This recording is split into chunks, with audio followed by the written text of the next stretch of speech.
ગાંધીનગરના ડભોડા હનુમાનજી મંદિરે હનુમાન જન્મોત્સવ નિમિત્તે દાદાને ચઢાવેલા 35,000 લીટર તેલનું ગ્રામજનોને વિતરણ કરવામાં આવ્યું હતું, જેમાં રેશન કાર્ડ ધારકોને ટોકન પદ્ધતિ દ્વારા ઘરે ઘરે તેલનો પ્રસાદ પહોંચાડવાની સુંદર વ્યવસ્થા ટ્રસ્ટી મંડળ દ્વારા કરાઈ હતી। આવો જાણીએ તેમના મુખેથી। હસમુખભાઈ કેશવલાલ પટેલ ઉર્ફે દિલીપભાઈ હનુમાન જન્મોત્સવ 2026 દિવસે અંદાજે 30 થી 35,000 લીટર તેલ યાત્રાળુએ ખૂબ શ્રદ્ધાથી ચઢાવવામાં આવેલું હતું। દાદાને તેલનો મહાઅભિષેક કર્યો હતો।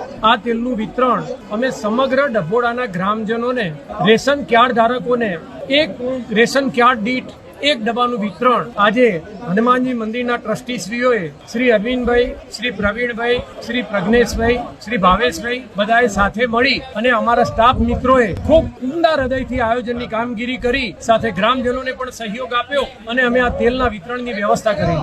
અગાઉની તેલ વ્યવસ્થા તેલ મેળવનાર ગામના દરેક રહીશો સર્વે બાબતને જાણે છે। અગાઉની વ્યવસ્થા કેવી રીતે થતી હતી અને કેવી રીતે નથી થતી એ તો સમગ્ર ગ્રામજનો જાણે છે, પણ અમને જ્યારે ગ્રામે વિશ્વાસ મૂકી અને ગ્રામજનોએ આ વહીવટ સોંપ્યો તો અમે અમારી વ્યવસ્થાના ભાગરૂપે સમગ્ર ગ્રામજનોને મીડિયા દ્વારા, સોશિયલ મીડિયા દ્વારા અને વ્યક્તિગત કોન્ટેક્ટ કરી જાહેરાત કરી અને સમગ્ર ગ્રામજનોને આ તેલનો મહાપ્રસાદ ઘર દીઠ મળી રહે એ માટે જે જરૂરિયાતમંદો હોય એવા તમામ રેશન કાર્ડ ધારકોને વ્યક્તિગત એક કાર્ડ દીઠ એક ડબ્બો આપવા માટેની વ્યવસ્થા પ્રશાસને કરેલી છે। આ ગામમાં તેલની વિતરણ વ્યવસ્થા માટે ગામમાં 4 સરકાર માન્ય સંસ્થાની દુકાન છે। એક કૈલાસબેન, 2 સુરેશભાઈના મિસિસ જાગૃતિબેન, 3જા રમેશભાઈ ઈશ્વરભાઈ અને 4થા કાંતિજી ગોડાજી, જે સરકાર માન્ય સસ્તા દુકાનોની વ્યવસ્થા કરે છે। એ લોકોએ પૂરો અમને સહયોગ આપ્યો છે। એમના ત્યાં નોંધાયેલા કાર્ડ જે હોય એ લોકો મંદિર પરિસરમાં સવારે 7 વાગ્યાથી ઉપસ્થિત રહ્યા છે અને કાર્ડ દીઠ એ લોકોને કૂપનો આપવામાં આવી છે।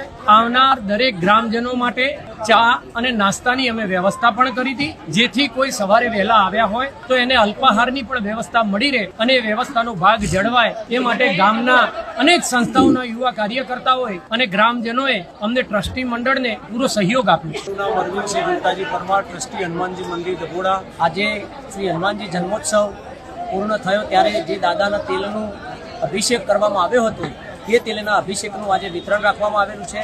તેમાં વ્યવસ્થાના ભાગરૂપે અમે ટ્રસ્ટી મંડળે ગ્રામજનોનો સહયોગ લઈ અને કંટ્રોલવાળા જે રેશન કાર્ડમાં આવે છે એ બધાને એક ડબ્બો આપવાનું નક્કી કર્યું। દાદાનું જે તેલ હતું એનું અમે વિતરણ કરીએ છીએ અને ત્યાંથી જે કૂપન લઈને આવે દરેક વ્યક્તિ